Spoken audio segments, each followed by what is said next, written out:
Is the definition of business ethics really all that different than the definition of just plain ethics?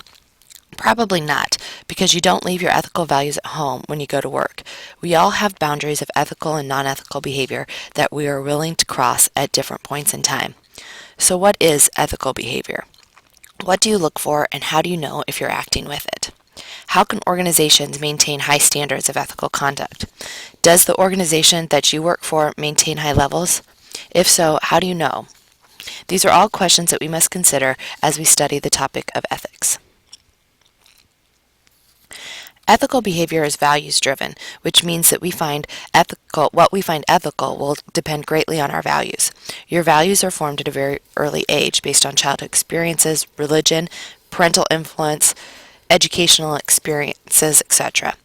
What is considered ethical will vary among different moral reasoning approaches, which we will discuss later. What is considered ethical can vary across cultures and religions. We've seen a lot of this playing out in the news with Middle Eastern countries. Ethical dilemmas arise as tests of personal ethics and values. And finally, we'll talk more about how people tend to rationalize unethical behavior. We know it's wrong, but we come up with reasons why it's okay for me to act this way at this time. First, read over the definition of ethics and ethical behavior.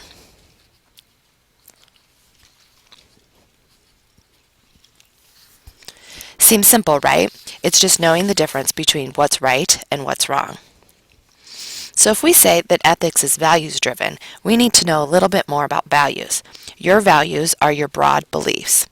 Terminal values are preferences about desired end states.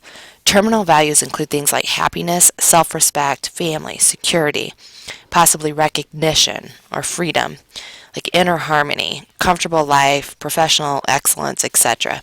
Those things that we desire to achieve. Instrumental values are preferences regarding the means to desired ends.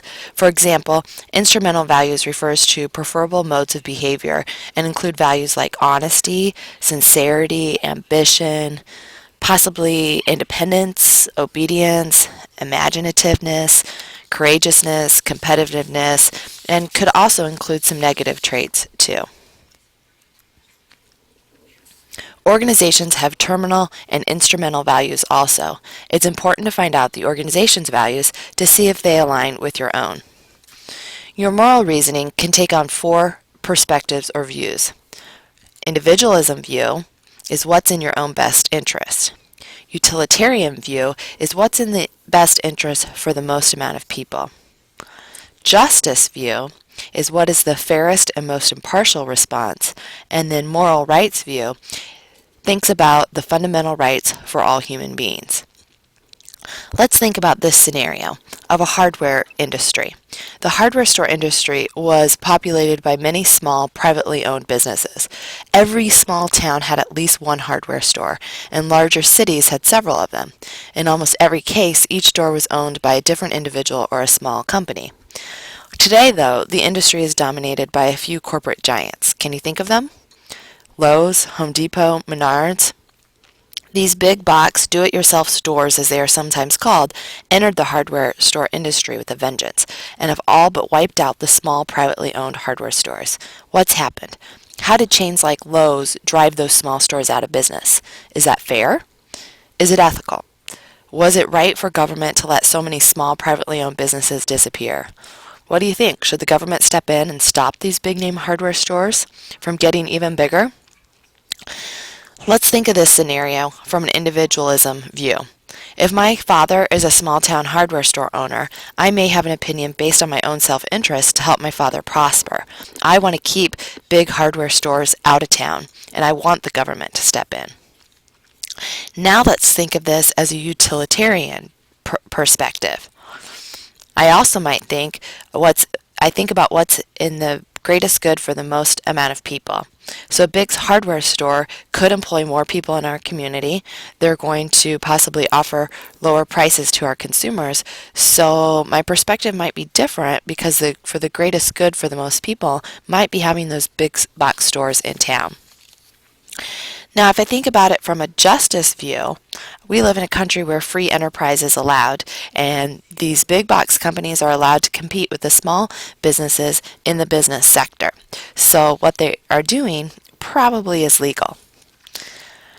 In a moral rights view, my perspective will probably vary based on what I think is morally appropriate. Right now, I don't see anything wrong with fundamental human rights of being able to open up a large corporation. So do you see how these different views matter when talking about ethical decision making? Remember these because you're going to be asked to do some of this on your own later.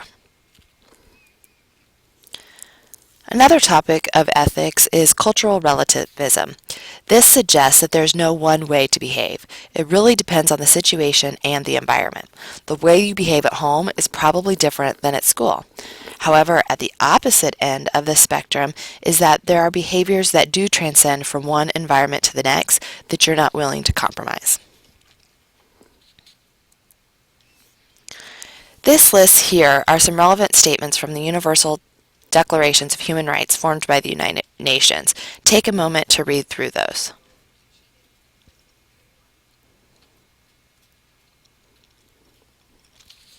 Are there any that you don't agree with?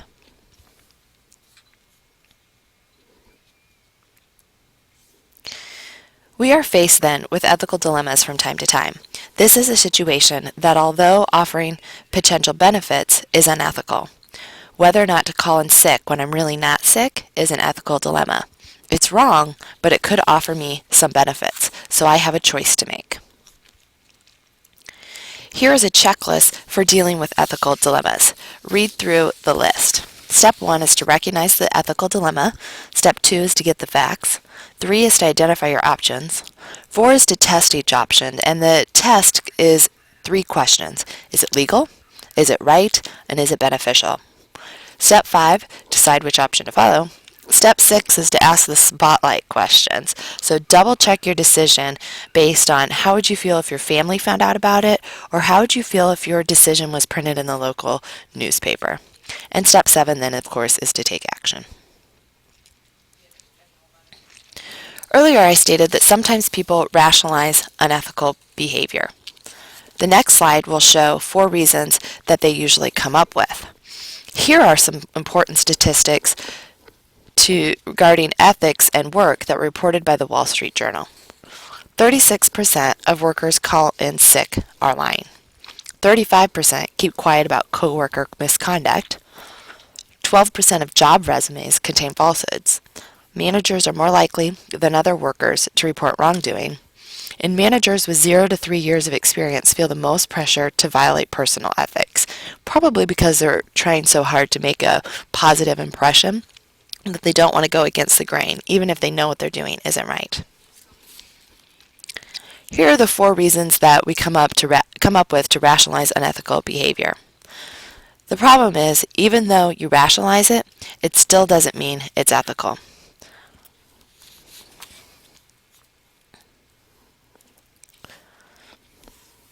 When determining organizational ethics, which is another word for ethics of the workplace, personal and contextual factors influence our conduct. Training may help improve conduct. Protection of whistleblowers may encourage better behavior. Positive role models in your managers help motivate ethical behavior. And finally, having a formal code of ethics is beneficial. Have you had any ethical training? Have you seen your company's code of ethics? The formal statement of values? If not, ask your supervisor about them. See if they exist at your workplace, and then see what's included in them.